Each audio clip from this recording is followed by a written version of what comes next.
వేదికను అలంకరించిన పెద్దలు శ్రీ నారా చంద్రబాబు నాయుడు గారికి, క్రిస్టియన్ మత పెద్దలకు, రాజకీయ నాయకులకు, ఇక్కడికి విచ్చేసిన క్రిస్టియన్ సోదరులందరికీ నా హృదయపూర్వక నమస్కారాలు. క్రిస్మస్ అంటేనే ఏ మంత్ ఆఫ్ జాయ్, కలిసి ఉండటం, సంతోషంగా ఉండటం, ప్రేమను పంచటం. అటువంటి మాసం క్రిస్మస్.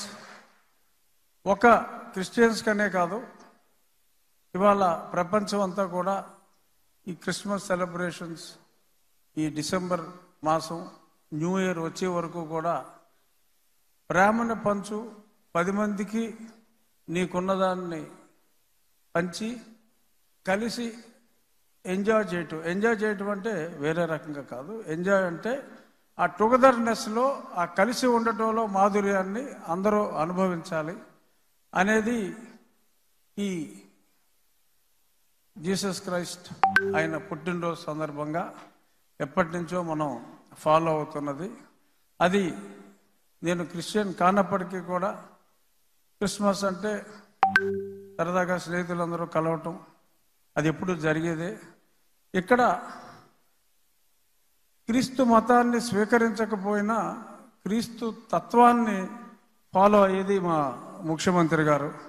ఎందుకంటే జీసస్ క్రైస్ట్ చెప్పింది, తనను తాను తగ్గించుకున్నవాడు హెచ్చింపబడుతుడు, అంటే హెచ్చించుకున్నవాడు తగ్గించబడుతుడు. అలాగా మరి ఎప్పుడూ కూడా ఎటువంటి స్టేటస్లో ఉన్నా ఆయన తగ్గించుకునే వ్యక్తి చంద్రబాబు నాయుడు గారు. మరి ఆలస్యంగా అయినా మరి మీరు గుర్తించారు. అలాగే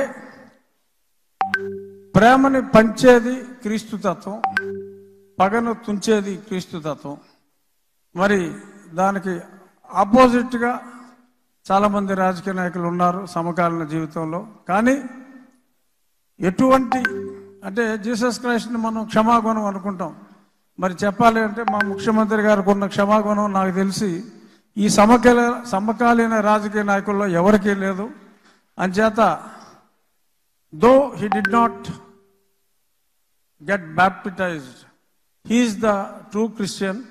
సో కాబట్టి మీరందరూ మీ గుండెల్లో జీసస్ క్రైస్ట్కి ఎంత ఇంపార్టెన్స్ ఇస్తారో ఆ తత్వాన్ని అలవర్చుకున్న మా ముఖ్యమంత్రి గారికి కూడా అంతే ఇంపార్టెన్స్ ఎప్పుడు మీ గుండెల్లో ఉండాలని మనస్ఫూర్తిగా కోరుకుంటూ, merry Christmas. Let us enjoy the Christmas till January 1st. Thank you.